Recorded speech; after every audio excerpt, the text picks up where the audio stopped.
Assalamualaikum warahmatullahi wabarakatuh. Salam sejahtera bagi kita semua.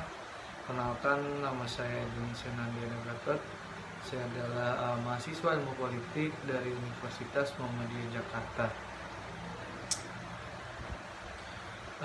Puji syukur kita panjatkan kepada Tuhan Yang Maha Esa, karena berkat rahmat dan hidayahnya, alhamdulillah kita semua dapat diberikan nikmat iman dan nikmat yang luar biasa di tengah pandemi COVID-19 ini. Salawat serta salam tak luput pula kita hantunkan dan muliakan kepada junjungan kita Nabi besar Muhammad SAW, karena berkat perjuangan beliau kita semua dapat terbebas dari zaman jahiliyah dan mudah-mudahan mendapatkan syafaatnya di yaumil akhir nanti. Amin amin ya Allah ya rabbal alamin. Yang terhormat Bapak Dr. Muhammad Nasi selaku dosen kami dari Fisip UMJ yang telah memberikan sebuah tugas untuk membuat video, dan saya akan membahas video tentang doktrin dan peradaban Islam. Nah, jadi Islam sendiri adalah sebuah kata dalam bahasa Arab yang artinya ialah pasrah, yakni pasrah kepada Allah karena menaruh kepercayaan kepadanya. Semua agama yang dibawa oleh para nabi atau pengajar kebenaran, pembawa kabar, kabar gembira, peringatan bagi manusia, mengajarkan tentang pasrah kepada Allah Subhanahu wa taala. Meskipun seorang nabi tidak berbahasa Arab, ia tetap disebut sebagai muslim, dan agamanya pun tetap disebut sebagai Islam karena ia sendiri pasrah yang pertama. Ini kepada Allah. Islam juga merupakan semua agama yang berisi ajaran-ajaran yang diturunkan Allah kepada manusia melalui Nabi Muhammad SAW yang diutus sebagai Rasul pembawa ajaran tersebut. Nah, Islam juga mengambil bentuk penyerahan diri seluruhnya dan sikap pasrah kepada kehendak Allah. Nah, kemudian yang kedua, dalam berbagai tulisan Cak Nur banyak membicarakan mengenai Islam, yang di dalam penulisannya itu ditulis dengan huruf Islam, ini besar, dan Islam dengan menggunakan huruf I kecil. Nah, jadi Cak Nur ini memberikan kesan Islam sesungguhnya lebih penting daripada Islam, sebab menurut Islam banyak mengandung konotasi sosial, dalam arti bahwa terutama dalam masa sekarang ini lebih banyak menunjuk kepada perwujudan sosial orang-orang yang memeluk atau mengaku memeluk agama Islam. Maka menjadi orang Islam dari sudut tinjauan ini lebih banyak berarti menjadi anggota masyarakat yang dilihat dari segi formal keislaman. Nah, sedangkan Islam dengan I yang kecil ini mengandung pengertian yang lebih dinamis, yaitu sikap penyerahan diri kepada Tuhan justru karena menerima tantangan moralnya gitu.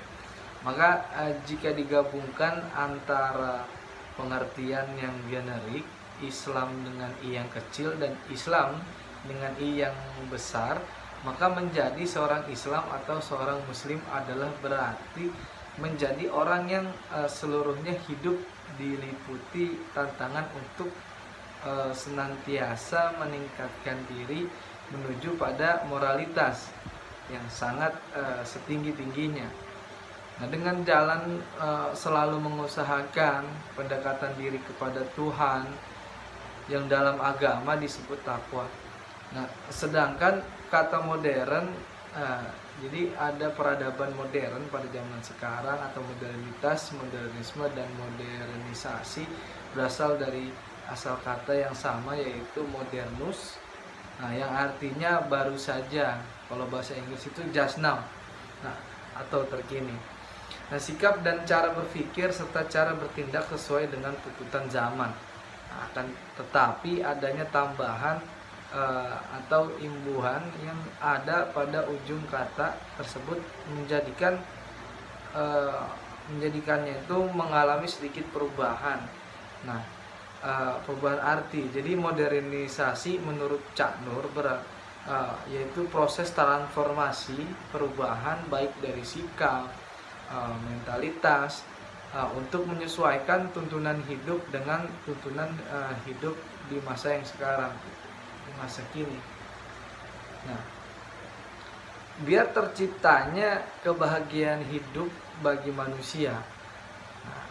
Peradaban modernisasi ini juga dapat diartikan sebagai gerakan, aliran atau usaha-usaha yang bertujuan menafsirkan kembali doktrin-doktrin tradisional dan menyesuaikannya dengan perkembangan zaman dan ilmu pengetahuan.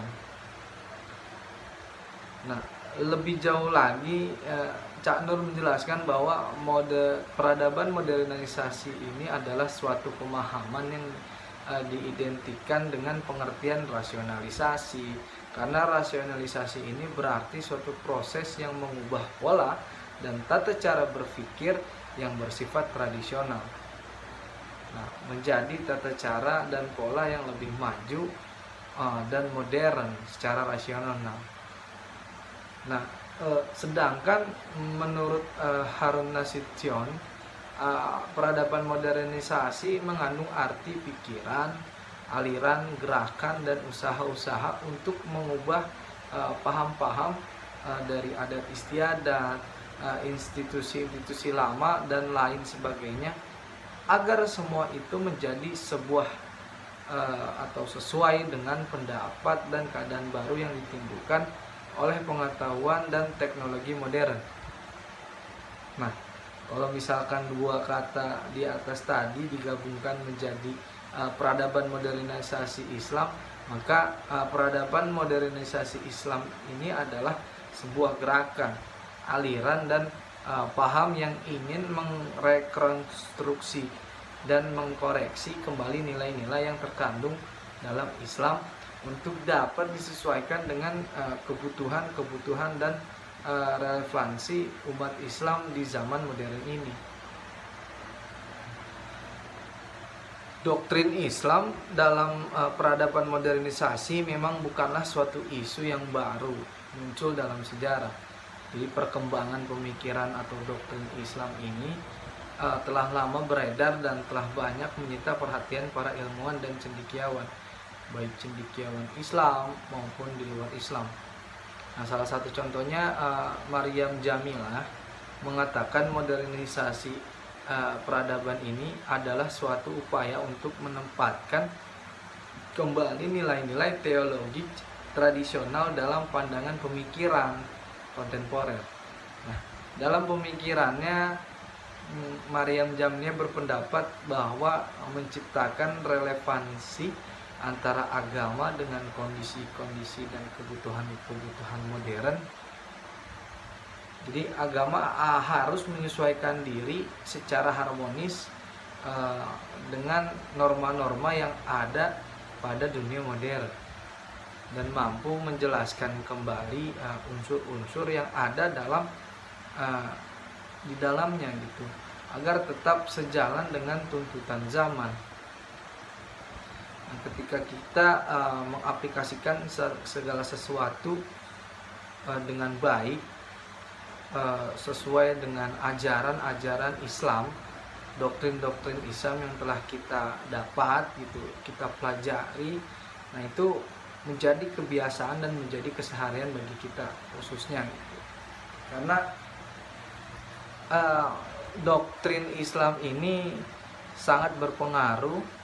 Selain dari proses modernisasi ini juga secara sejarah ini kita harus mempelajari gitu. Jadi ketika kita sedang berada dalam satu kondisi dalam keadaan yang modern seperti ini, kita bisa menanamkan nilai-nilai yang terkandung di dalam Islam sesuai doktrin dan ajaran yang diambil gitu. Jadi kalau misalkan kita kenal dengan kata doktrin itu merupakan cara, ide, pemikiran, cara ide pemikiran dari Islam sesuai apa? Peradaban. Makanya di sini Al-Qur'an itu bisa dikatakan sebagai salah satu doktrinnya umat muslim. Nah, kalau misalkan umat muslim, umat Islam pengen mengerti banyak hal, pengen tahu tentang bagaimana ilmu pengetahuan dari mulai kata baca saja itu semua tertera dalam Al-Qur'an. Nah, karena Al-Qur'an ini mengikuti perkembangan zaman. Jadi sesuai dengan peradaban. Sekarang pada masanya misalkan masa sedang adanya masa-masa di peradaban ini. Ternyata di situ di dalam Al-Qur'an sendiri ada dalam surat ayatnya. Nah, doktrin-doktrin ini kita juga bisa dapat pelajari selain di Al-Qur'an, ada juga di hadis. Kemudian untuk sekarang, apalagi di zaman yang modern ini, sudah gampang sekali kita mengakses ajaran-ajaran yang memang bisa kita lihat, bisa kita pelajari lewat via media, internet, YouTube, sosial media, semua ada. Tetapi kita juga harus berhati-hati dengan hadirnya dan berkembangnya peradaban Islam ini sampai ke tahap proses modernisasi ini. Kita harus lebih bijaksana dalam melihat, mempelajari doktrin-doktrin yang ada di dalam Islam ini. Bagaimana caranya kita menggunakan, kayak misalkan ada tuh sekarang aplikasi Al-Qur'an yang udah di dalam di handphone. Nah, ini memang suatu hal yang bagus, bisa menimbulkan suatu doktrin. Kita jadi bisa membaca lewat handphone, tetapi handphone ini kadang kita sendiri cara menggunakan yang salah. Nah, ini juga salah satu hal yang menjadi sedikit kontroversial. Ketika di dalam handphone ini terdapat aplikasi Quran dan tanpa sengaja kita masuk ke kamar mandi membawa handphone. Nah, itu salah satu kebiasaan dari generasi milenial khususnya gitu. Dan sekarang memang luar biasanya Allah gitu. Allah sudah memperkirakan, memprediksikan ke depan bagaimana nanti akan ada di era seperti ini, mulai dari perjuangan Nabi Muhammad yang mati-matian merebut dan mempertahankan agama Islam di Mekah, di Madinah, sampai dengan ke zaman kekhalifahan. Dari setelah zaman kekhalifahan terjadi pemekaran, umat Islam tersebar di mana-mana. Ajaran-ajaran umat Islam sini udah banyak sekali, bisa diakses lewat kitab-kitab dari para karangan cendekiawan Islam, para sufi dan lain sebagainya. Itu bisa dilihat. Bahkan orang-orang Eropa tersendiri itu belajar tentang doktrin-doktrin dari Islam. Kita bisa melihat para filsuf seperti Al-Kindi, Ibnu Sina, ya kan, itu salah satu bentuk doktrin yang Islam ajarkan sesuai dengan peradabannya waktu itu. Makanya ketika para filsuf dari cendekiawan Islam ini sudah hadir dan sudah melewati proses fase yang berbeda gitu, baru kemudian para cendekiawan, para filsuf dari Eropa ini langsung aktif berperan, karena di sini bisa dilihat lagi senang-senangnya gitu. Lagi senang-senangnya untuk menggali ilmu, menggali informasi. Lewat apa? Pertama tetap mungkin dari umat Islam, dari para cendekiawan khususnya.